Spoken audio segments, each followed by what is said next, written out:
Hi everyone, I'm Allison at the Reading Room on YouTube. It's been a couple of weeks since I posted anything. It's kind of bad timing to start a new channel right before the winter holidays, but with my son who's 6 years old and my husband off of work for the whole 2 weeks, I couldn't get around to filming a video. And then I wanted to do kind of like a December wrap up. And I was still waiting for the last couple of decks that I had gotten for myself as a present to come in. But they came in yesterday, so I can make this video today. Yeah, so I guess we'll just start. I'm going to start with the things that I was using in December, and then kind of show you what I got as Christmas presents. And then those will also be the things I'm kind of planning on using going forward. So let's start with the decks in the books. The decks that I was using in December, and that's kind of it's a very small list because I sort of stopped reading tarot as much over the holidays. I don't know, when there's like my son's off, it just sort of really changes the rhythm and the routine, and I since it was just like a short time, I didn't have time to kind of like fall into a new rhythm, so I just sort of wasn't reading a lot of tarot. The deck I was using, I have stacks and stacks of stuff behind me, so I'm going to be reaching back there for all of my things. The decks that I was using, or the one tarot deck that I was using, is the, oh my gosh, come out please. Oh shoot. Okay, whatever. The Starseeker Tarot. So I'll hold it up. These are the backs. I've showed this in one of my other videos, as I think it was one of my top 10 that I would not want to live without. And this deck is just, it could go on a not my aesthetic list probably, because I do think the art is beautiful for the most part. It's not art I tend to, like here, I'll show you this one because it's a good example if I can get it there. It's collaged with sort of some realistic elements and some sort of drawn artistic elements, like these. It's got some of these big patterns in the background. So it's not art that I necessarily like on a purely aesthetic level. Like I'm not sure if I would, oops, there we go. I'm not sure if I would have this up on my wall. I mean, some of them I would, some of them are beautiful. But just the whole vibe of this deck is like a big warm hug. I don't know, I can't explain it. Very few decks, I'm not one of the person that gets like vibes off of things very often, so so this isn't an experience I have a lot, but just, I don't know, the backs are this sort of lovely purple. They're very, very soft, kind of rose petal. The guidebook is lovely and very supportive in the way its messages are written, and I feel like the images, while they don't shy away from some of the pain, you know, the harder cards, they still kind of provide, I don't know, this sort of softening. This Hierophant is really awesome, by the way.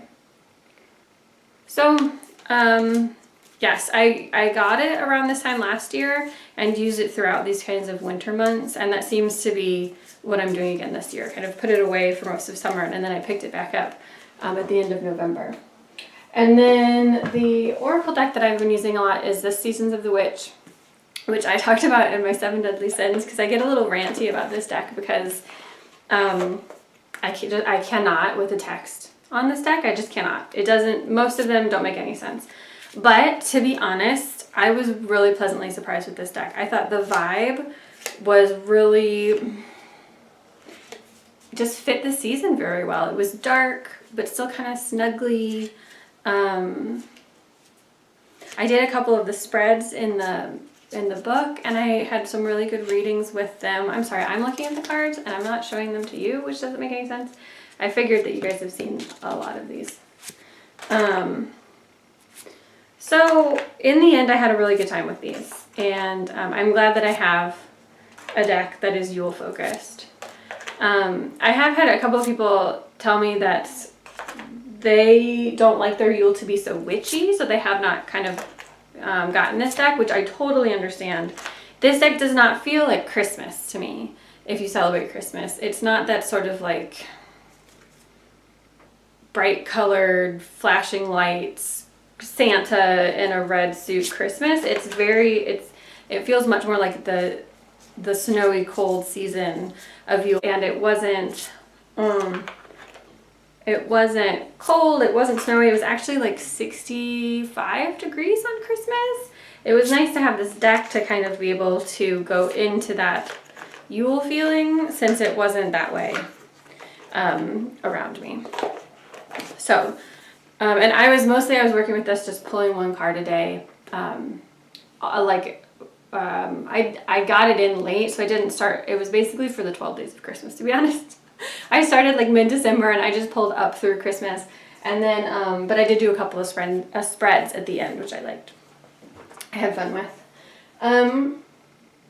I guess I'll talk about maybe what I was reading, and I'll go into a couple of fun fiction books, and then I will go on a small rant about a couple of nonfiction books I've been trying to read, and hopefully that will be fun.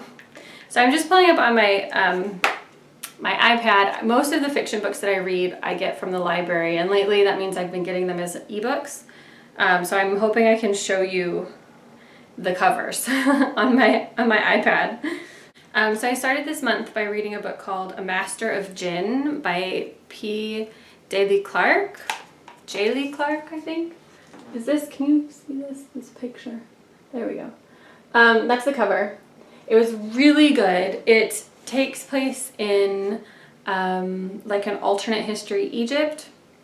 And there was this thing that happened maybe like 60 years ago where a scientist accidentally opened a portal, and all of these like spirits were able to cross into like the human world, and as a result the region around Egypt has become kind of like the new center of the world, the most advanced, etc. So and then it follows a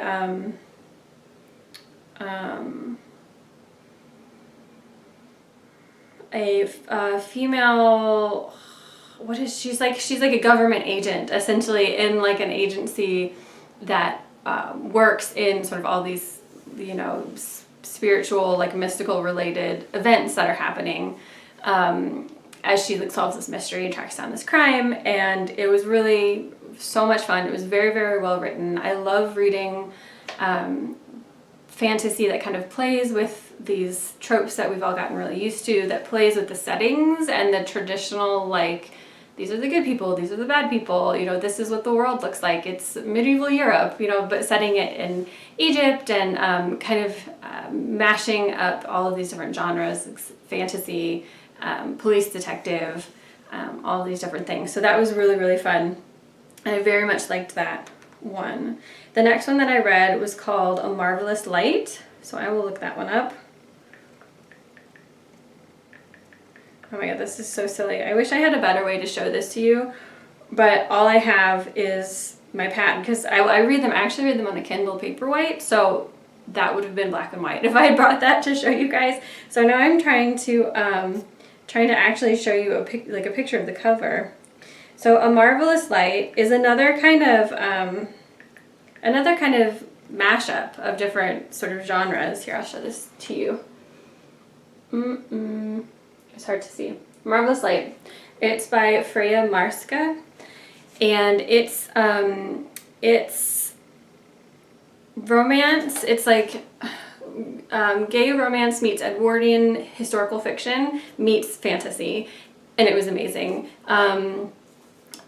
There's like, it's sort of Harry Potter in that there's a regular world, and then there's like the magical world, and this regular muggle person ends up in a government position where he's supposed to liaise with like a magical person to kind of keep the magical events under wraps from the normal people, but he's not supposed to be there, and he gets kind of roped into this sort of magical mystery intrigue that's happening in the world, and the two have to kind of work together, and you know, it's a romance, so I don't think I'm giving it anything away by saying that in the process they sort of, you know, fall for each other and develop this relationship. And it was just, you know, like all romances, you know it's going to have a happy ending. So it was like the perfect thing to read when I was reading it, because I could just kind of go along with the story but not be too stressed out about it. But at the same time, it was a really compelling magical world with really compelling plot. So just because it had the romance element, like it didn't skimp on the plot or like the world building of how the magic worked. That bit was really worked in there as well. So I really had a good time with that one. So I've been on a roll this December reading books. Right now I'm reading one called A Psalm for the Wild Built, which, let me see if I can find the picture. A Psalm for the Wild Built. And it is amazing. I'm only a little bit into it. Here it is. It's by Becky Chambers and Emmett Grossland. Oh, I wonder if this is the audiobook. It's Becky Chambers. That's the author. Come on. Maybe if I turn the brightness down, would that be better? Oh, well, it's not. Is that better? That might be better. A Psalm for the Wild Built. But it's a speculative fiction, sci-fi in the future. The human race, built all this technology that we are familiar with, built factories, built robots to work in those factories. And then after a certain amount of time, the robots gained, this is all in the history of the book, so I'm not giving anything away. But the robots gained consciousness and left the factories and went out into the wilderness. And the humans had to sort of adapt. And they developed this society that gets by without that kind of mechanical constructed technology. And the story follows a monk, a non-binary monk named, I can't remember. Maybe they don't have a name. Maybe they just always go by they. Because it doesn't say in the summary. A monk that's sort of trying to find their place in the world, what they really want to do. They feel this sort of emptiness. They don't know what will fill it. And they're out in sort of finding their way in the wilderness. And the first robot makes contact with them in 200 years or something. And then they go on this adventure together. But I think it's kind of a short book because I've not been reading very long and I'm already halfway through. But it's just like the most hopeful science fiction that I've read in a very long time. And it really does give me hope that like if humans wanted to, we could get our act together, we could build out of biodegradable materials. It's science fiction, so a lot of the technology is not something that we're able to do now, but in the world, humans have designated 50% of the land, and it takes place on a different planet, but 50% of the land to remain wild, and they build on the other 50%, but they focus on ways that are sustainable, like the buildings are biodegradable, and it just is, it's just very hopeful. So it's been a pleasure to read, but I'm only halfway through, so I'm still going on that. So any of those books, I would highly, highly recommend.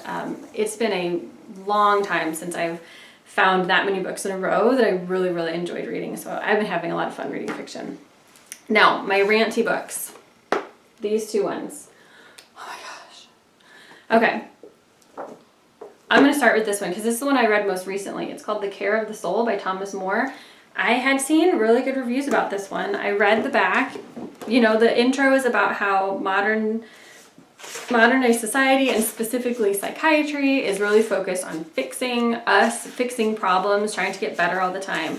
And what we need instead is a care of the soul, which is more of like sitting with the problems that we have, or feeding our soul in various different ways rather than trying to always be a better person, always live a better life, which speaks to my soul. So I was really excited about that.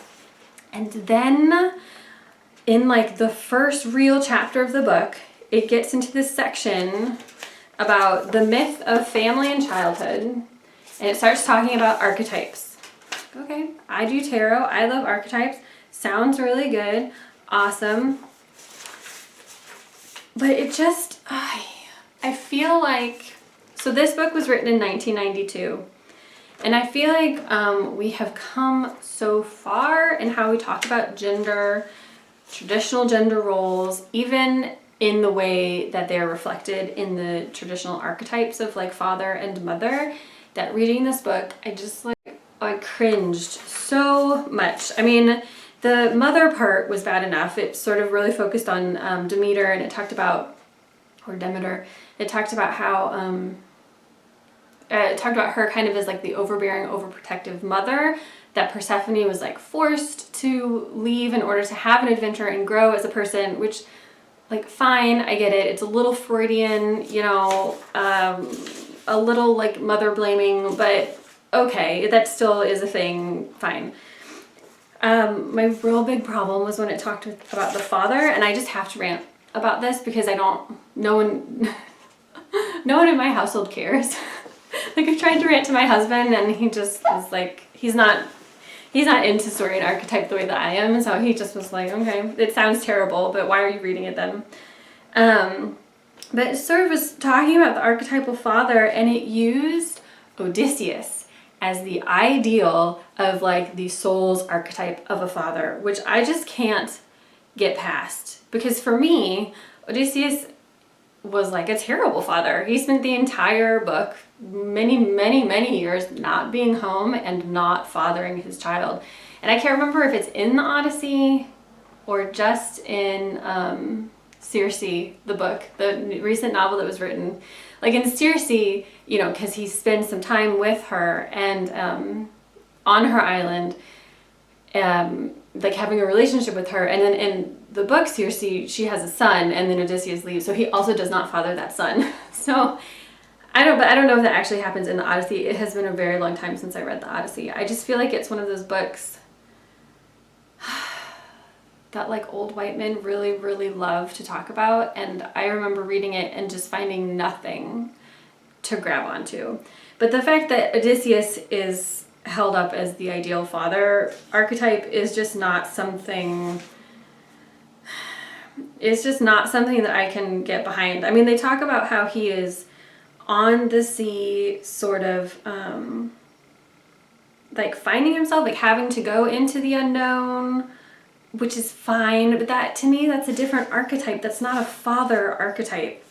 There's also a section in here, and this is where I almost threw the book across the room, that says, culturally, we are also suffering from the breakdown of patriarchy. And then it has a whole paragraph trying to explain why we need patriarchy, and like how you can have, like, yes, we have bad patriarchy right now, but you can have good patriarchy, and we need that. And it just, oh. And then when we do get into the myth of Demeter and Persephone, talking about like the mother archetype, there is one section where he says, he's talking about Persephone's kidnap. So he's using the version of this story where Hades opens the earth and kidnaps Persephone. It's not the version where Persephone like willingly finds her way down into the underworld. It's the one where Hades opens the earth, you know, kidnaps Persephone, and takes her down against her will. And he's sort of saying like that is sometimes necessary, but he says if Zeus approves, then whatever is happening is truly the will of God. Which I just could not, because Zeus is not, you cannot conflate Zeus with God. Zeus is like one of the most human, you know, deities to have existed. I mean, he's just always kidnapping and raping other women. I don't think that if Zeus approves, then everything is a-okay, because he is not, don't think he's also a good judge of behavior, especially as it relates to, you know, how he treats women. So I don't know. I stopped after that, and I'm not sure if I'm going to be able to continue reading this book. I hope that there's something in here that I might be able to get out of it, but I have had to take a break. And then this is just sort of attached to that. It's called Once Upon a Midlife, Classic Stories and Mythic Tales to Illuminate the Middle Years. I was so excited when I heard about this book, because fairy tales I like, but I just feel like I can't relate to them as much anymore, because they are so often about coming of age stories. And I'm just not at that point in my life. Like, I'm well entrenched in the middle years. And so I was kind of excited to see what traditional stories are out there that don't talk about young people. They don't talk about elder figures, but they talk about maybe the people in the middle, who usually are just kind of like the townsfolk earning a living, or like the mother who needs to die so the kid can have an adventure, you know. So it was, you know, it started off pretty interesting, but it again really descended into this like gender essentialism. It says here, okay, it says here, young men normally repudiate and fear the feminine as part of their development. As teenagers, young men fear being wimpish or effeminate. Psychoanalysts have explained why this rejection of the feminine is essential to male development. Like, boys have to break away from their mothers in a way that's different than women in order to, like, you know, grab their different male identity. And I just, like, I'm so tired of this. I don't think it has to be this way. Like, aren't we trying to figure out a way that men can, like I have a young son. I have a 6-year-old son. And as he grows up, I don't want him to think that anything feminine or gentle or soft is something he has to, like, break away from in order to become a man in society. Like, aren't we? I just feel like we're beyond this. And again, this was written in 1992, I think, the same year. So clearly I need to stop reading books written from the 90s because they just anger me. So that's my rant. Rant officially over. Let's move on to decks that I got in December / for Christmas. So in early December, it might have been late November, I picked up the Seed and Sickle Oracle. And I don't normally get along very well with plant-based oracles because I don't have a green thumb and I don't know much about growing things. I mean, I love nature. I love spending time hiking in the woods. I love spending time with the sun on my face, but I just don't relate to, like, the archetypes and stories of plants. But this deck is just so pretty. Like, look at these colors. I couldn't not get it. And the you know, it has the 2 guidebook situation, one for dawn and one for dusk. Typically I read the dusk guidebook because, to be honest, I'm almost always looking for a self-care message.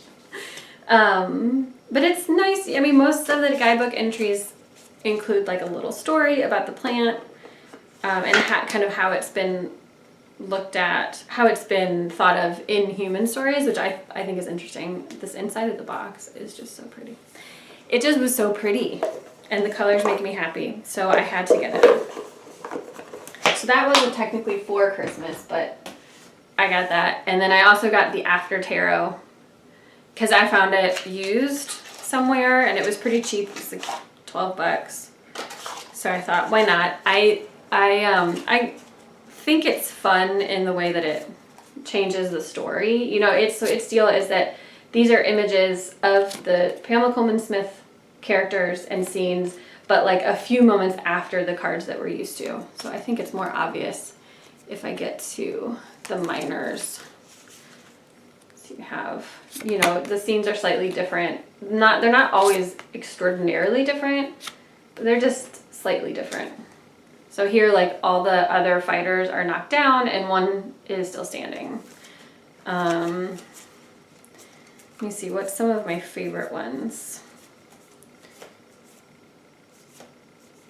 This one's funny. The 4 of Cups guy, he's taken the cup and he's poured it out grumpily. So not only is he sitting there with his arms crossed, but he's like, I'm gonna pour this cup out.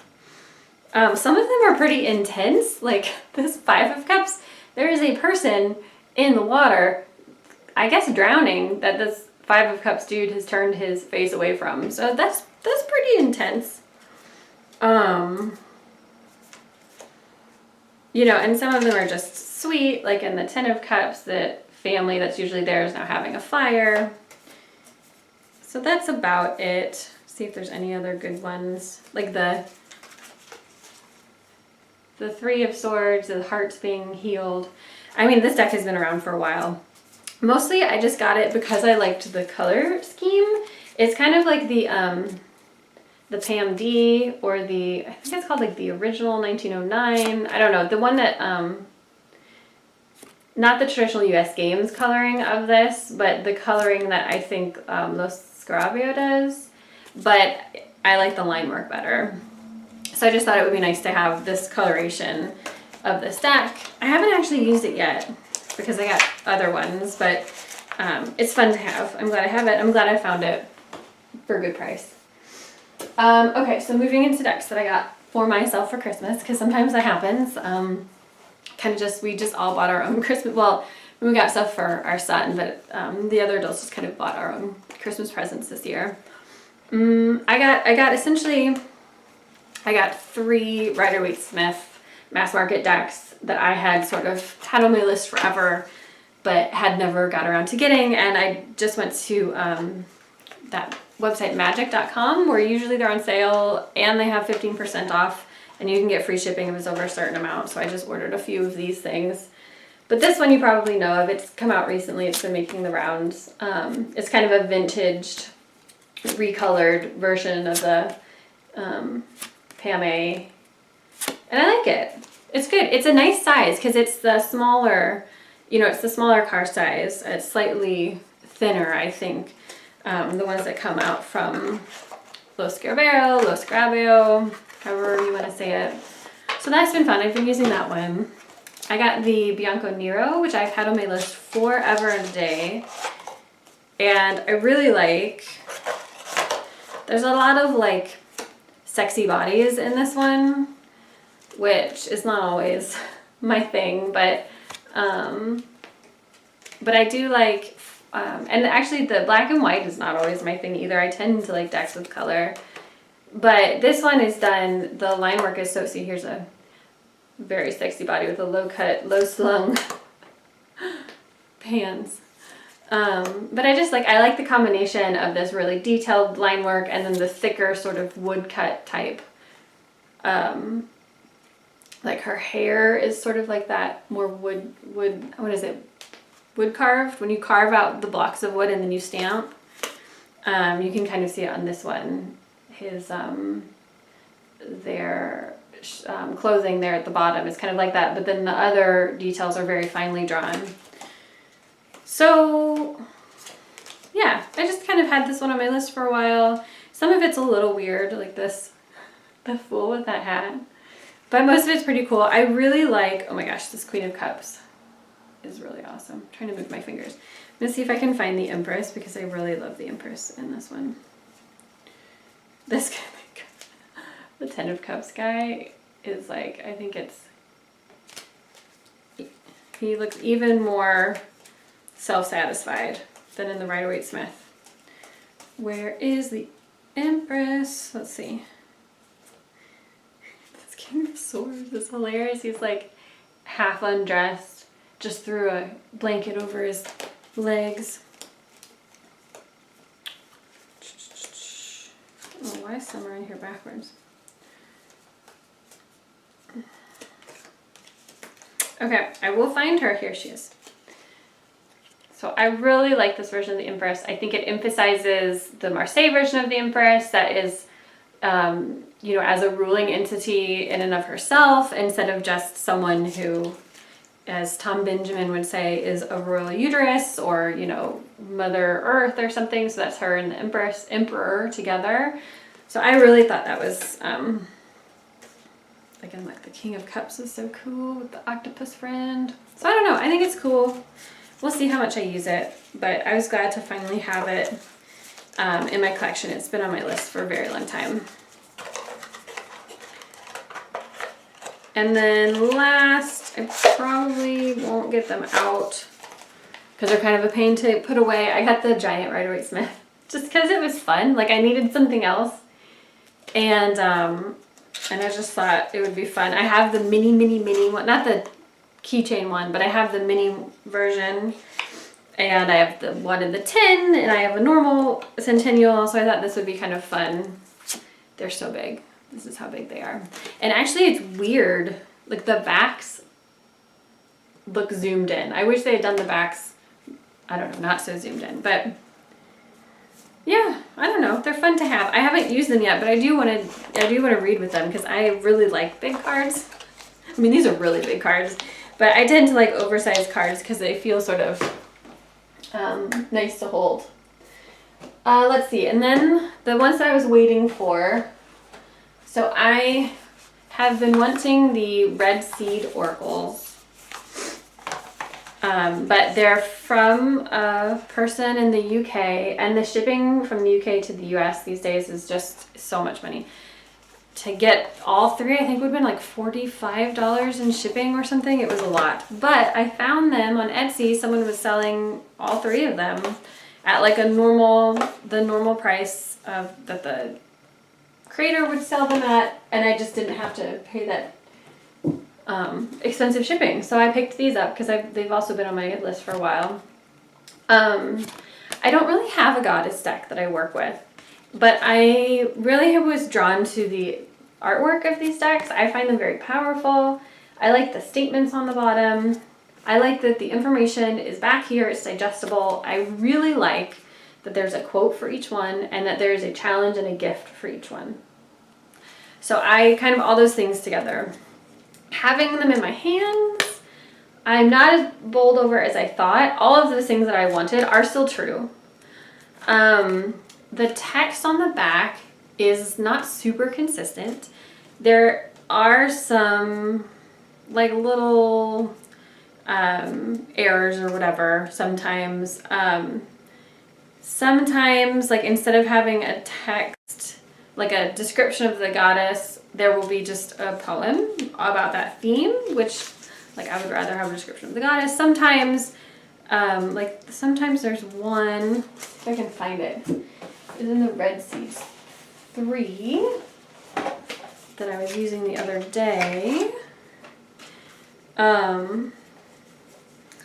There is one,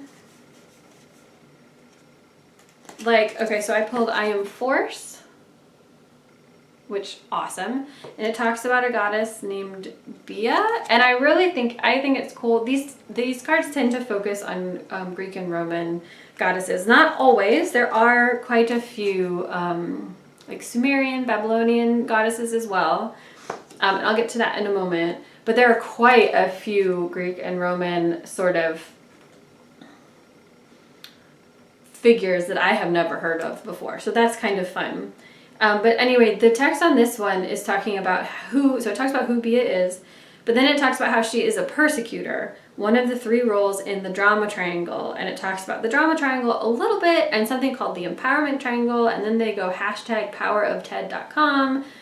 So I don't know, it's like referencing some sort of, I think, social, popular psychology idea. Maybe it's not popular psychology, maybe it's a very serious old idea, I don't know, but that I'm not familiar with. So like for these kinds of cards, the reference is slightly outside of the story of the goddess. It's more related to modern life, and it's something I have to go look up, and I didn't for that one. So, you know, those kinds of things, it's just slightly inconsistent in that way, but I'm still really, I find the art very moving and very powerful, so I think it'll be okay.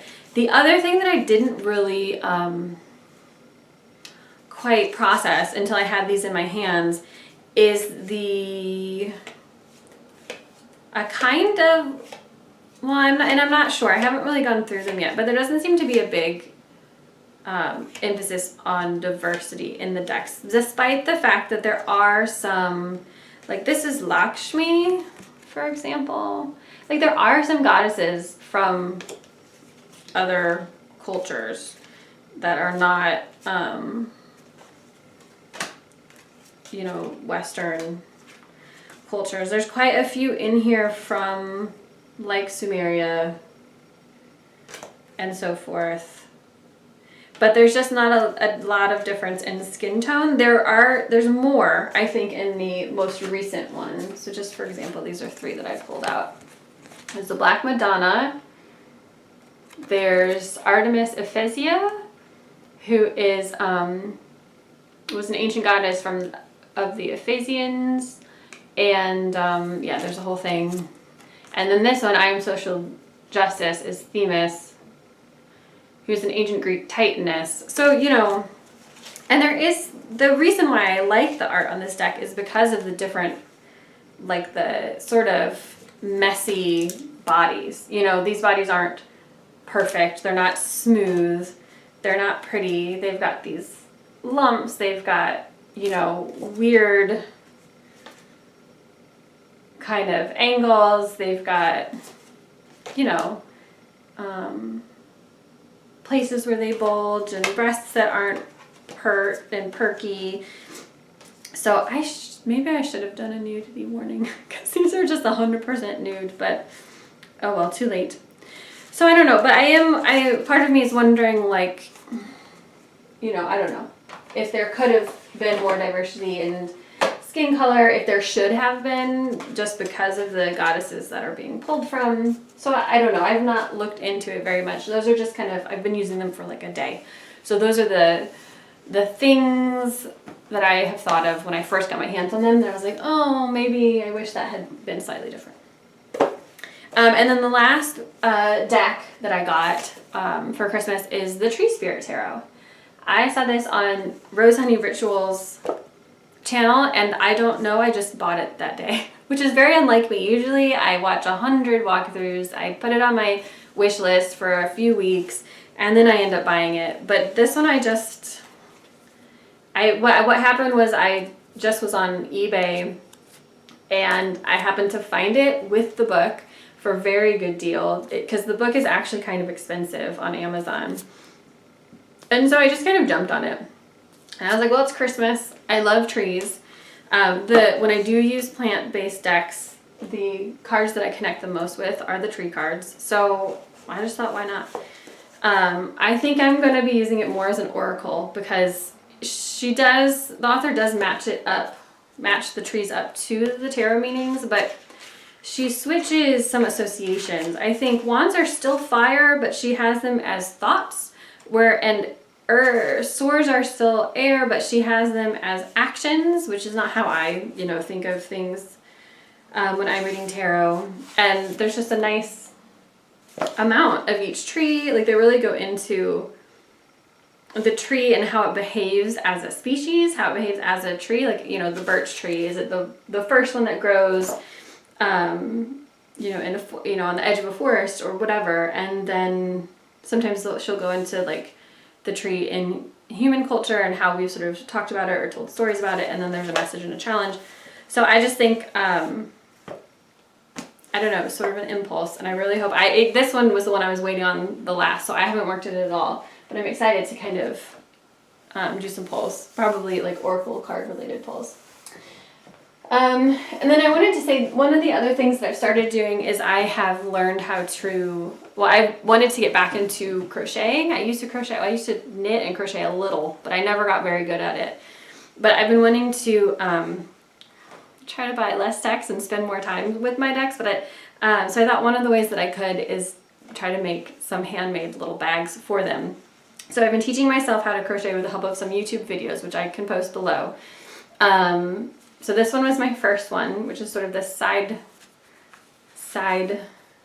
loader bag, which you can tell, I don't know, I think it's not super good. And then I decided I wanted to move more to like a,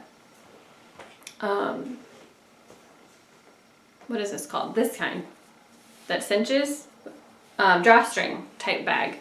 So this is the second one I did, and I did this one for my Starseeker Tarot because it matches, like, I don't know, for me it matches like perfectly. I mean, the tone of the purples may not be super right, but just like all these soft lovely purples with this, I love it. I don't know, I'm bad at this. I can't do this like that. Okay. It's, however, a little on the tight side. I didn't do it quite wide enough because it's such a thick deck, especially with the guidebook. And then the last one I did was this one, which I really like. And this is, I'm keeping my Inquire Within deck in it. So it's black and white, but with little pops of color. So I've just been kind of working on that. It was a nice thing to do, to have kind of like keep my hands busy while we had guests for the holidays and stuff. And then I guess quickly I'll go over some of the books that I've got. So my mom gave me this for Christmas. It's called The Counting of Crows by Betsy Kuhn. Memory journal for women elders. And it's really lovely. It's got, I don't know if I can hold this up. It's got kind of a story in the beginning with some of, I think, Betsy's illustrations. And then, let's see, that's a spider. It's trying to focus on my head, which is obnoxious. And then it goes into just blank pages for you to write your own story. And I think that maybe her story kind of prompts you on what to write, but it has her art in the middle. and it's mostly crow related. So that's really lovely. And then she also bought me this book on Nordic tales, which is got these lovely illustrations. We spent 4 years living in Denmark. That's actually when my son was born. So this is really fun. Some of the stories are Danish. It's just kind of fun to have. My son doesn't really like fairy tales, so I'll probably just be reading this to myself. But that's cool. So it's fun. I read a couple of stories in there, and I'm looking forward to reading more. I got a planner for myself for Christmas. I have been bullet journaling for years and years and years, but I don't need to plan that much lately, and I got so tired of drawing in each week. But I need to see my weeks in a very specific way. So I just got an Erin Condren, so I can see my weeks. So I'm just looking forward to not having to think about my planning, to be honest. I know a lot of people on TarotTube are also really big planners. They do like art planners, like Boho Tarot and Kelly at The Truth and Story, and that is awesome, and I wish I were that artistic, but I just right now need to not care about planning. I need to just have a space to put things, and that is all I need right now. I also got these two books. So this is The Great Work, Self-Knowledge and Healing Through the Wheel of the Year. And this is the Sabbats Almanac from Llewellyn. And I got this idea from Lisa Papez. And it's just, they both go through the wheel of the year with a little bit of reading to do for each turn of the wheel. And it's just kind of something I was sort of interested in learning more about, sitting with the stories of each season as the wheel turns. So I thought that this would kind of help me do that. Neither one of them are very much reading, actually. This has maybe 5 to 10 pages each week or so. There are some journal questions that you can answer if you want to, but I'm probably not going to do this because I already have 1 or 2 other daily tarot things that I'm planning on doing this year. So that's just to kind of help me stay in the rhythm of the seasons. And then the books that I'm currently reading kind of going forward, this is Midwinter Blood by Marcus Sedgwick. Really, really good. I'm halfway through it.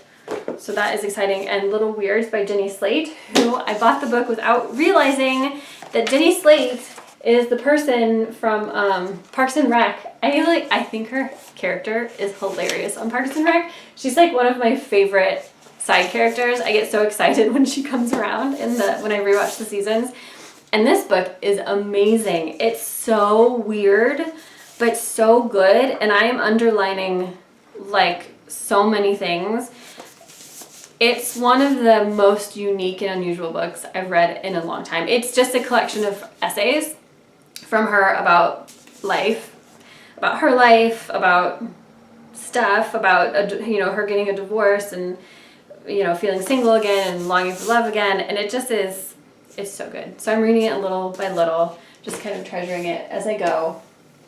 I don't really have any big plans for what tarot decks I use moving into 2022. I just kind of use whatever I feel like it on the day. I don't rotate my stuff. I don't move seasonally. I mean, I think I do kind of move seasonally, but not on purpose.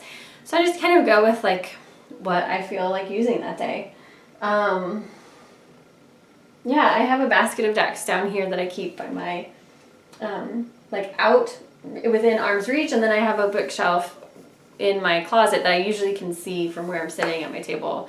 So sometimes I'll pull decks from there too. I don't have such a big collection that I need to move decks, from one box to another so that I remember them. So I just kind of pull on what I feel like using. So that was it. I feel like that was probably pretty long. So if you stuck with me, awesome. Thanks for hanging. On this channel, I hope to put out a review soon, a walkthrough of the Sandwater Children deck. I actually filmed it yesterday and the white balance was totally off and the art was not looking as nice as it does in real life, and so I'm going to have to refilm it because it's not fair to do that to that deck. So I hope to get this done this week or next week and get it up because I really do want to do that. I have a couple of different smaller ideas nothing big. Hopefully someone will do another hashtag soon so I can respond to a fun hashtag. So that's it. Thanks for hanging out with me. I hope that you had a good end of the year. You're having kind of a slow, soft, peaceful move into the new year. And I hope to see you back here soon. Bye.